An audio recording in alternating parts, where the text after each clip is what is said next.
¿Listo? Cordial saludo, mi nombre es Verónica Quintero y mi grupo lo conforma Michelle Ucumí y Valeria Quintero. Identificación y conceptualización de los contratos privados en Colombia. Contratos civiles. Los contratos civiles son acuerdos legales entre dos o más personas en los cuales se establecen compromisos específicos. Estos compromisos pueden incluir derechos y obligaciones que las partes se comprometen a cumplir. Contratos innominados. Son aquellos que no tienen una regulación específica en la ley y por lo tanto no se ajustan a los modelos de contratos típicos. Entre ellos podemos encontrar lo que son los contratos de colaboración empresarial. Incluyen aquellos en los que dos o más empresas se unen para llevar a cabo un proyecto conjunto, como el joint venture, la franquicia, el consorcio, entre otros. También encontramos las prestaciones de servicios. Estos contratos son aquellos en los que las personas se comprometen a realizar una actividad o prestan un servicio a otra persona o empresa. Contratos nominados. Se refiere a aquellos contratos que están explícitamente regulados por la ley y poseen una denominación específica que los identifica.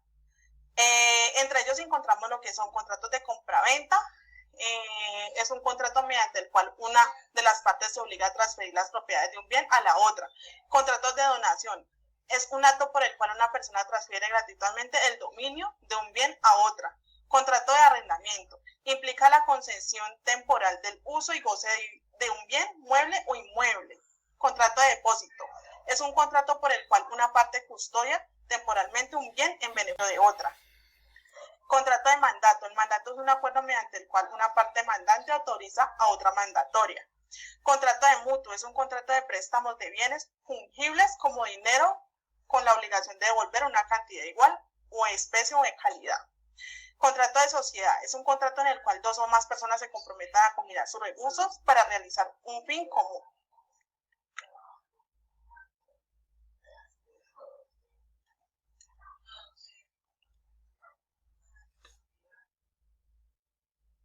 Contratos comerciales. Se define como un acuerdo legal entre dos o ambas partes o más partes mediante el cual se comprometen a realizar o abstenerse de hacer ciertas acciones.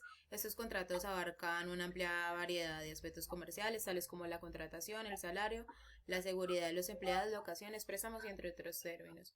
El contrato a empleados y salarios, eso incluye las cosas relacionadas con contratación a los empleados, roles, responsabilidades y compensaciones. Contrato comercial se refiere a los acuerdos que se establecen para arrendar una propiedad con fin de hacerlas como un inmueble de negocio. Contrato de préstamo comercial engloba acuerdos en los que una parte proporciona un financiamiento a otra con términos de condiciones específicos. Contrato de compraventa y de bienes de servicio involucra acuerdos para la adquisición de bienes y servicios especificando los términos como precios, cantidad y plazo de entrega. Contrato de seguridad de empleados. Establece los términos y condiciones relacionados con la seguridad y protección de los empleados en el lugar de trabajo.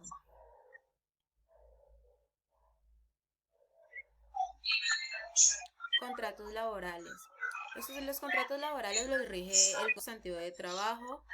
Esto es son los acuerdos que hace una persona natural para prestarle un servicio a una persona, ya sea persona natural o jurídica, bajo la dependencia de una subordinación o a cambio de una remuneración. Dentro de las características del contrato de trabajo está el consensual, bilateral, conmutativo y de trato sucesivo. Ese es el contrato a término fijo. Este debe tener una fecha de inicio y una fecha fin. El contrato indefinido, este no establece pues fecha fin. El contrato por hora de labor es utilizado para la realización de una obra o labor en específico. Contrato temporal ocasional, este tipo de contratación se hace cuando se requieren unas acciones o unos servicios que no son propios de la actividad comercial. Y el contrato de aprendizaje es el destinado a los estudiantes que están en formación para realizar sus prácticas.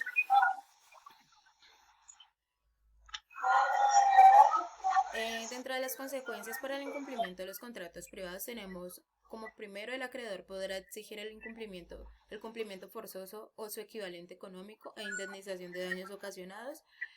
2. El incumplimiento del contrato está descrito en el artículo 1546 del Código Civil, el cual establece que los contratos bilaterales envueltan una condición resolutoria en caso de no cumplirse por uno de los contratantes. Tercero, en caso de incumplimiento se puede causar una reclamación mayor a 40 salarios mínimos legales vigentes. Y por último tenemos que estos prejuicios comprenden a 3 aspectos como daño emergente, lucro cesante y daño moral.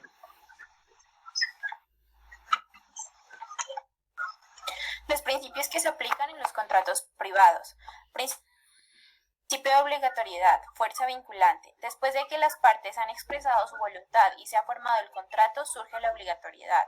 Relatividad del contrato, eficacia del contrato, exceptos ajenos a la relación contractual directa.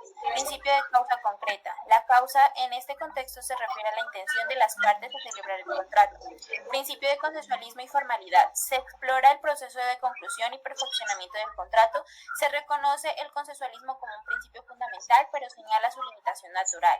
Unidad o solidaridad. Este principio establece límites de autonomía de la voluntad en función de los principios que inspiran el orden social y la convivencia pacífica.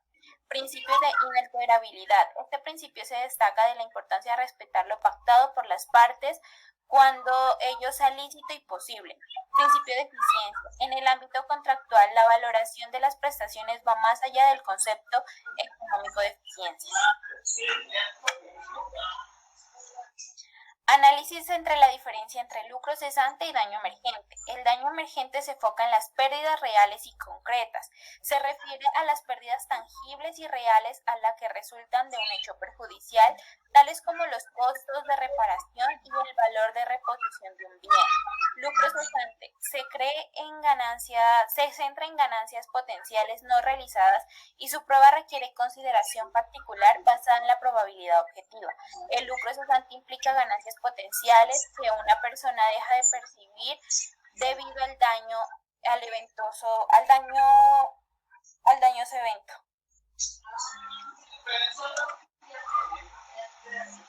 ¿Qué es la responsabilidad civil contractual y extracontractual? La responsabilidad civil contractual radica cuando se da el incumplimiento de las obligaciones de un contrato entre dos o más partes, generando así un daño a la contraparte causante. Este es regulado por el artículo 1602 del Código Civil colombiano, donde establece que todo contrato legalmente celebrado es una ley para los contratantes y no puede ser invalidado sino por consentimiento mutuo o por causas legales. Responsabilidad civil extracontractual. Se trata de la obligación que tienen las personas jurídicas o naturales para reparar un daño causado por la cual están obligados a indemnizarla. Este está regulado por el artículo 2341 del Código Civil colombiano, donde establece que el que ha cometido culpa, que ha inferido daño a otro, es obligado a la indemnización sin perjuicio de la pena principal que la ley imponga a la